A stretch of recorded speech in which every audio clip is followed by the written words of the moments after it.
I wasn't meant to overhear the conversation, yet fate had other plans.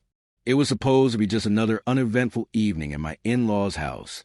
Predictable, dull, and drenched in the routine of feigning perfection as a family. As I stepped out of the kitchen, my attention was snagged by my wife's voice, low and conspiratorial. It was a tone meant to shield her words from wandering ears, but mine were all too attentive. "He's a joke in bed, Mom. I swear, I have to fake it every time." The laughter that followed, my mother-in-law's sharp, knowing chuckle, was more than mere amusement. It sliced through the air with a cruel edge, a shared secret laced with contempt. My heart sank as the weight of her words crashed over me like a wave. I froze, hand tightening around the cold glass of water I held, my breath caught in my throat, apprehensive that they would discover me lurking just around the corner. In that moment, my instinct screamed that confronting her would be futile. This was more than a casual insult. It was a revelation. "Oh, honey, that's just how men are." My mother-in-law's dismissive comment rang out, reducing me to an unfortunate burden for her daughter.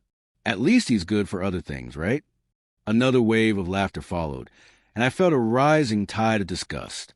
For years, I had overlooked my mother-in-law's cold, condescending attitude toward me, attributing it to her personality, rather than recognizing it as a manifestation of her disdain. I had convinced myself that her opinion didn't matter. She wasn't the one I married. But standing there, invisible to them, I understood the gravity of what they thought of me. I wasn't just a man to them. I was a pitiful excuse, an object of ridicule. A shift occurred within me, a quiet but definitive understanding that my marriage meant something entirely different to my wife and her family than it did to me. I retreated silently to the bathroom, locking the door behind me. My reflection in the mirror revealed a blank expression, yet my mind was a whirlwind of questions. How long had she felt this way? Had it always been like this?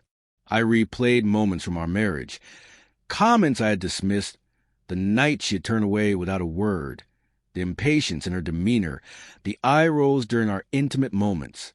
I had attributed these to stress or fatigue, but now I questioned whether she had ever truly desired me or if I had been fooling myself all along. The word joke haunted me most. It was a different kind of hurt, not the one she might have expected if she knew I had overheard. This feeling was a slow-burning anger intertwined with a newfound clarity. I wasn't devastated. I wasn't broken. I was simply done. Gathering my composure, I took a deep breath. I didn't need a dramatic confrontation just yet. This was about more than that single moment. For the first time in ages, I stopped viewing my marriage through the lens of someone desperately trying to fix it. Instead, I saw it for what it truly was, a facade built on a foundation of disrespect. In that instant, I knew that things were about to change. When I re-entered the living room, my wife and her mother were still seated on the couch, sipping wine and laughing at something else, as if their moment of mockery had never occurred. But I perceived everything differently now. Taking my usual seat across from them, I was no longer just existing in that space. I was an observer. My wife glanced at me briefly, her expression unreadable, before returning her focus to her mother, showing no signs of guilt or concern. That realization struck me hardest. No awkward glances, no second-guessing whether I had overheard anything. To her, it was inconceivable that I could. As I watched them converse, their voices blended into background noise, and I began to see the dynamics I had ignored for years. My mother-in-law consistently spoke to my wife in a manner that diminished me, while my wife laughed at comments that belittled me, as if I were invisible.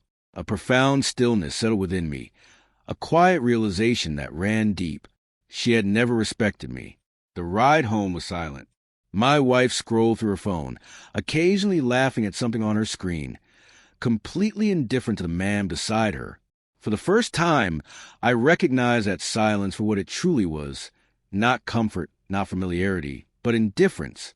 She didn't ask if anything was wrong, or even glance at me check if I was okay, and that told me everything I needed to know. Upon arriving home, she went straight to the bedroom, changing into her usual oversized t-shirt and settling into bed with her phone in hand. I had seen this routine countless times before, but tonight I was not just watching, I was comprehending. Sitting on the edge of the bed, I looked at her, not with love or anger, but with clarity. "Did you have a good time tonight?" I asked. She barely looked up. "Yeah, it was nice." I nodded and stared at the floor for a moment before asking something I had never broached before, a seemingly simple question that carried immense weight. "Do you respect me?" This caught her attention. Her fingers stilled on the phone screen, and she finally looked up, not with guilt or concern, but with confusion, as if the question itself was foreign to her. She let out a short, humorless laugh. "What kind of question is that?" "A serious one." Her brow furrowed. "Of course I respect you." Yet there was no conviction in her tone, no weight behind the words. It felt more like an automatic response, a reflex rather than a genuine affirmation. I didn't press further. I already knew the answer. She returned her phone, and I sat there absorbed in the moment, the absence of curiosity about why I was asking, the lack of desire to reassure me. That night, I hardly slept, not from upset, but because my mind was already working through the next steps. I had spent so much time trying to be a good husband, trying to make things work, trying to be someone she could love and respect. But you can't force someone to value you. For the first time in years, I finally understood I was done trying. The next morning, I awoke before my wife. Sitting at the edge of the bed, I stared at the floor, listening to the quiet hum of the ceiling fan. My mind was clear, too clear. It wasn't the usual grogginess of mornings. It was something sharper. I glanced over at her, curled under blankets, her face relaxed, completely unaware of the shift that had occurred within me. I walked to the bathroom and shut the door behind me, not turning on the light at first. I stood there in the dim morning glow, feeling the cold tile beneath my feet. Finally, I looked at myself in the mirror. For the first time in a long time, I truly saw myself, not just my reflection, but who I had become. The exhaustion in my eyes, the dullness I'd accepted as a part of adulthood and marriage, the slight hunch in my shoulders, and the absence of joy on my face. It hit me hard.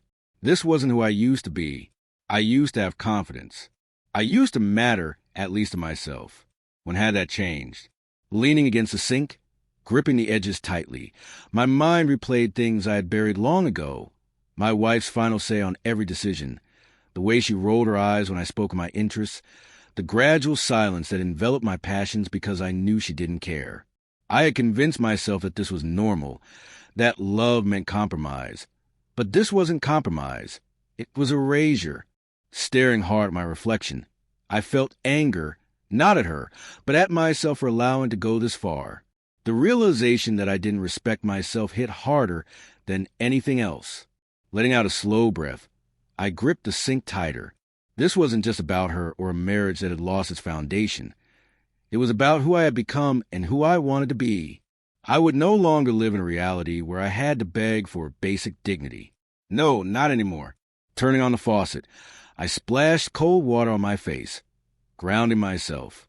I wouldn't waste another second pretending that things would change, that if I just tried harder, she would finally see my worth. I had seen enough, and now it was time for her to experience what it felt like when I stopped trying. When I stepped out of the bathroom, I felt different, not in an obvious way, but in a manner that resonated deep within me. I walked past her, still wrapped in blankets, half awake, scrolling through her phone. I used to greet her every morning, to kiss her forehead before starting my day. But not today. She didn't even notice as I grabbed my keys and walked out the door. I drove without a destination, letting my thoughts settle and organizing what was coming next. I refused to act on emotion. I wouldn't give her that satisfaction. No impulsive arguments, no desperate pleas. I had waited too long for something to change. Now, I would be the one to change everything. That evening, I returned home with a neutral energy, neither cold nor warm, just distant. My wife was in the kitchen, chatting on the phone with her mother. Her laughter was easy and effortless, completely oblivious to the shift that had begun. I could hear her say, "No, he hasn't said anything. Same as always. You know how he is." The certainty in her tone made me feel like a predictable character in her story. I didn't flinch or make a sound. I simply walked away. That was the last time she would ever think she knew who I was. Over the next few days, I did something I had never done before. I stopped playing along. I didn't text her throughout the day as I usually did. No, how's your day going? Or pointless check-ins. I started coming home later, not with excuses, just later. And when I did, I wasn't angry or cold. I was simply distant. Where were you? She would ask, and I would reply, out, with no further explanation. She wasn't used to that. She was accustomed to control, to knowing every detail of my life. Now, she faced a version of me she didn't recognize. One night, she finally caught on to the change. Are you okay? She asked, her voice laced with concern. I looked at her, really looked at her, and saw her confusion, insecurity, and discomfort. I'm fine, I replied, letting the silence linger. It didn't take long for the cracks to show. She began making little comments, trying to provoke a reaction. You've been really quiet lately, she remarked. I shrugged. You're acting weird, she added, and I shrugged again. She couldn't stand it. Silence and indifference were a source of power, and for the first time in our marriage, I held that power. She started calling me more throughout the day, leaving little notes around the house, something she had not done in years. She even made my favorite dinner one night, setting the table as if we were newlyweds again. I sat down, took a bite, and simply nodded. It's good, I said. She knew something was off. She wasn't naive, manipulative and selfish, yes, but not stupid. She felt the shift, saw in my lack of reaction to her attempts to draw me in the way I stopped chasing her, and how I no longer sought her out for conversation. This terrified her because, for the first time, she was not in control. The night it all culminated. She sat on the couch, scrolling through her phone, pretending not to care. But I could see the tension in her posture and the way she barely focused on the screen. She was waiting for me to ask what was wrong, waiting for me to pull her back in. I sat down across from her, silent for a moment before calmly stating, I heard you. Her expression shifted to confusion. What? Leaning forward slightly, I said, that night at your mother's house. I heard you. Her face paled for just a moment, just long enough for me to see the panic flash in her eyes before she masked it with a nervous laugh. What are you talking about? I didn't repeat myself. I didn't need to. Her hands tightened around her phone. Look, if you misheard something. I didn't. I interjected, my voice steady and devoid of emotion. I heard exactly what you said. You call me a joke in bed. You told your mother you fake it every time. I tilted my head. You laughed. So tell me, what part of that did I misinterpret? She sat there, stunned, mouth slightly agape, struggling to process that I wasn't playing along this time. You're seriously upset about that? It was just girl talk. It wasn't even that deep. I almost laughed at her dismissal. Not that deep? I echoed slowly, as if considering her words. Her frown deepened. What's that supposed to mean? I leaned back, stretching my legs, observing her closely. It means I finally understand something. She crossed her arms defensively. Oh yeah? And what's that? I met her gaze with calm determination. I'm done. She blinked, confusion flashing across her face. Done with what? Us. I gestured vaguely between us. A nervous laugh escaped her. You're being ridiculous. Am I? I tilted my head. For years, I've been blind to how you see me. I let things slide, made excuses for you, convinced myself that your lack of effort was just how marriage worked. But it's not. Marriage is supposed to be built on respect, and now I see that you don't respect me. You probably never have. She shifted in her seat, swallowing hard. That's not true. Really? I smiled slightly. Then why didn't you seem even a little guilty when you said it? Why didn't you hesitate before laughing with your mother about me? Her mouth opened and closed, but she had no response. Standing up, I stretched slightly, feeling lighter than I had in years. I don't hate you, I said honestly. But I also don't love you anymore, not in the way a husband should love his wife, and definitely not in the way a man should love someone who doesn't respect him. Her breathing quickened. Wait, I already made arrangements. I pulled out my phone and placed it on the table, revealing a forwarded email, the lease to a new apartment signed. Her lips parted in shock. You planned this? I nodded. Panic set in. She had spent years believing she held all the power in our relationship, assuming she could say and do whatever she wanted, and I would always be there to forgive her. But now I was walking away. Now, she was the one scrambling. "You're serious?" she asked, her voice unsteady. "I am." For the first time since I had met her, she looked small, not in a pitiful way, but in a way that revealed her true self. "I hope you find whatever it is you actually want," I said sincerely, and I meant it. She didn't respond. I walked out the door, and just like that, it was over. Driving away from a life I once thought was permanent felt surreal. I didn't feel sad or angry. I felt light. For the first time in years, I was no longer burdened by the weight of trying to prove my worth to someone who had never valued it in the first place. I didn't have to explain myself or question if I was good enough. I didn't have to try, and that realization was liberating. My new apartment was unremarkable, a simple one-bedroom with bare walls and minimal furniture. Yet when I walked inside, I felt something I hadn't felt in years: peace. There was no tension lingering in the air, no silent judgments, no walking on eggshells, no second-guessing every word or action, just silence and freedom. On my first night, I sat on the new couch with beer in hand, gazing out the window at the city lights.